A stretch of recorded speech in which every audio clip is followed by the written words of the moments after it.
What is the first thing you think of when I ask you about Seattle? Some of you might say the Space Needle. I'm here today to tell you about that, so that in the future you will now know more than you ever did. My main points are why and when the Space Needle was built, how does the Space Needle work, and also how the Space Needle functions today currently. To start, I will explain why the tower was constructed. The Space Needle was built in 1961 for the Seattle World's Fair that was in 1962. The fair drew 2.3 million visitors at the time. The design was first doodled on a napkin by Edward Carlson when he was on a visit to Stuttgart, Germany in 1959. The fair had a theme in 1962, which was the age of space. So Edward Carlson thought that the Space Needle would be a type of space-age tower that would fit the fair's theme and also be good for the skyline of Seattle. Next, I will talk about how the Space Needle works. It works mainly as an observation tower. There are 5,600 tons of concrete poured into the base of the Space Needle and 74,000 bolts holding it together. The Space Needle has 3 elevators, and these elevators transport guests up about 500 feet to the 2 main floors of observatory.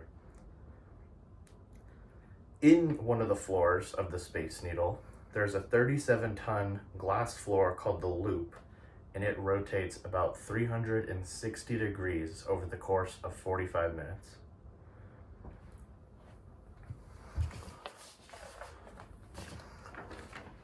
Here's a representation of the windows and the glass floor, and you can look down all the way to the bottom and see the elevators coming up, and also look about 500 feet down to the ground, see all the people walking around, and the whole base of the Space Needle.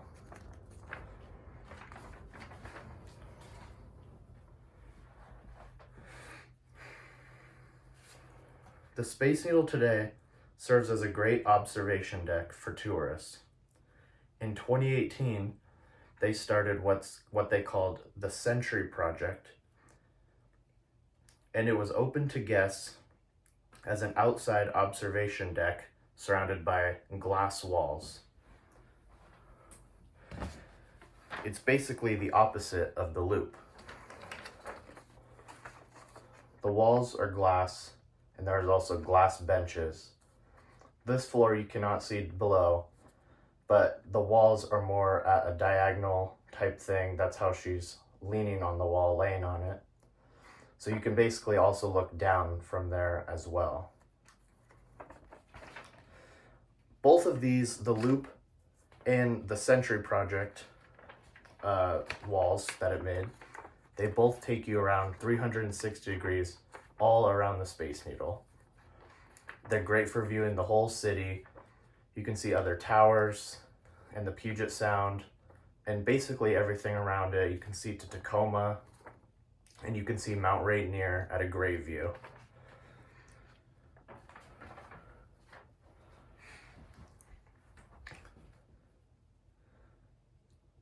There is also a Loop Lounge, is what they call it. It provides guests with an exclusive cocktail and culinary experience. To finish up, the Space Needle still remains today as a great observation spot. It gets locals and guests coming all the time, visiting the Space Needle multiple times, not just once. I've been there a couple times. To finish up, the Space Needle was built in 1962, and it's still a huge part, like I said. It's a unique experience for sure, because you can do multiple things there with the floor and the outside walls, and with the lounge you can have drinks and food and just hang out there. The purpose of this speech was to inform you all about the Space Needle, so that maybe it will inspire you to take a trip there and visit it, or you'll just know more. Hopefully at some point in your lives you have visited, or this speech will make it so that you will soon. One last piece to show. It's just a little pin. There's a gift shop in the bottom. Sells all sorts of things. It's also all around the base. So yeah, you can get pretty much anything.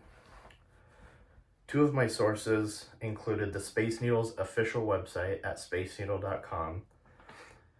It lets you buy tickets, but it's also a great place for learning all the details and the facts about the Space Needle.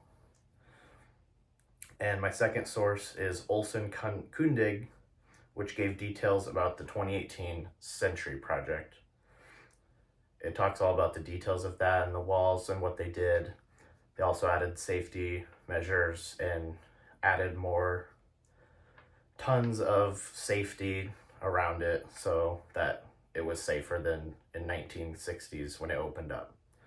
That was at olsenkundig.com. Thank you.